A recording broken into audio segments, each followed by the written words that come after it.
Abala na ang Kapuso singer-host na si Christian Bautista sa paghahanda sa isa pa niyang love, ang pagtatanghal sa entablado. Paano naman kaya niya minamanage ang kanyang mga proyekto? Alamin yan sa aking chika. Nick Massey, Frankie Val. Bob, what is it? Scario, hi.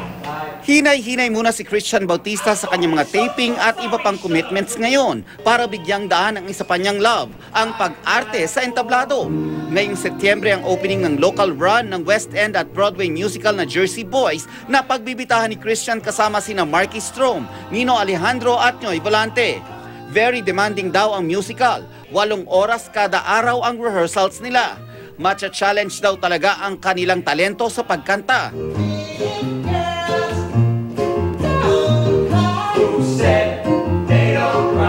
Pagsayaw,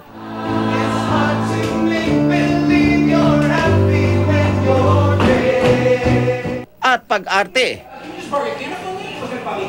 Bibigyang buhay nila ang true story ng pag-angat at pagbagsak ng Famous Four ng Amerika na nauna pa sa Beatles.